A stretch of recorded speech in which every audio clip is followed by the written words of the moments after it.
Welcome back to week 8, session 1. Our reading today is going to be all about the heart. So before we begin, I'd like you to think about whether this is a fiction or a non-fiction text. Now today we need to think like scientists. We have 4 key words, but this is quite a tricky text with lots of subject-specific language, so we need to take our time and apply what we know. Now, when I say the scientific word today, I'd like you to repeat that word back to me for our key vocabulary, because sometimes our pronunciation can become a little bit difficult and that makes us stumble over our reading as we go through. So our first word is atrium. Can I ask you to repeat that word back to me? It's atrium. And this is the upper chamber through which blood enters the heart. So it comes into. Then we have the ventricle. Your term? Ventricle. This is the lower chamber that pumps the blood away. Our third word is arteries. These carry blood away from the heart to give your organs oxygen. And then we have the word contract. This is a verb word. It's a tightening so that blood can be pushed out. Your heart. The heart is a muscle in your chest made up of 4 chambers. The right atrium, the left atrium, the right ventricle, and the left ventricle. Your heart is protected by your ribs and pumps blood around your body. This is what happens. Your blood picks up the oxygen from your lungs and then it travels to your heart. The heart pumps or pushes the blood around your body by using the muscles in its walls. These muscles contract to push the blood around the body.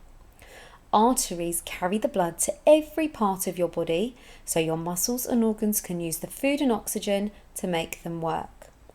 Veins carry blood back to your heart when all the oxygen has been used, so the blood can be pumped back to your lungs again to pick up more oxygen.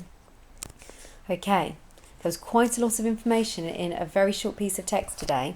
So what I'd like you to think about is I'd like you to do 2 things. I'd like you to either pause the video now and underline the text, or I'd like you to go back and listen to me read the text again, pause the video and then read it and underline it yourself. And then we're going to discuss the text together. I'll tell you what bits I would have underlined. So, the first thing I would have underlined is the fact the heart is a muscle. So this is what it is. And the next thing would have been that it is made up of 4 chambers. So it's a muscle made up of 4 chambers. Underneath, your heart is protected by your ribs and you can actually feel your rib cage. So this is quite an important thing. I'd like you to think about, why do you think the heart is protected by your ribs? Why does it need to be protected? And your heart pumps blood around your body. So it's protected, it is a muscle, it's made up of 4 chambers, and its purpose, so what it does, is pump blood around your body. Now the next section is the bit that we really need to break it down. It says here, your blood picks up. Now, the reason it's got the inverted commas is because we know it doesn't actually physically pick it up, but on its way from the lungs to the heart, it takes on this oxygen and then travels into the heart. The heart pumps or pushes the blood around your body by using the muscles in its walls. So think about what this might look like. So it's surrounded by walls within your body, and it's basically just like the outside section. So all of the muscles in the outside section are contracting to help push it around. Now, arteries carry the blood to every part of your body. So that's the job of the arteries. They're carrying the blood to every single part. So your muscles and organs, and here you might want to clarify the word organs. What major organs do you have within your body? And basically it's to help use the food and oxygen to make them work, because without food and oxygen, they wouldn't. Now I'd like you to just have a little look at your wrist, maybe your lower arm as well. So here you can see your veins.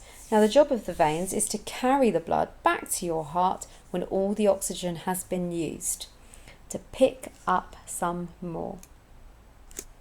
So before we go on to questions today, I have a little true or false, which is a little bit similar to the questions, but just to get us thinking.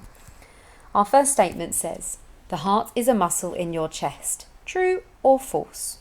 So what we underlined previously should help us now. Your heart is made up of 3 chambers. True or false? Your heart is protected by your ribs. True or false? And finally, your heart pumps blood around your body by using the muscles in its walls. True or false? 3 of these are correct. 1 statement is false. What statement is it? Good, the green statement, because the heart is actually made up of how many chambers? 4. Left atrium, right atrium, left ventricle, right ventricle. So our questions today, there are 6 of them. Our first one is asking us how many chambers there are in a heart.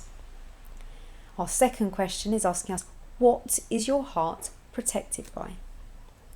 Now our third question is asking us for a synonym, a word that means the same. So what is another word, one singular word, which means the same as moves?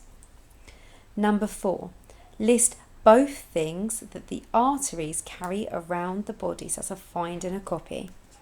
Question 5, why does the blood need to go back to the lungs? So what is the purpose of this? And then we have 3 true or false questions.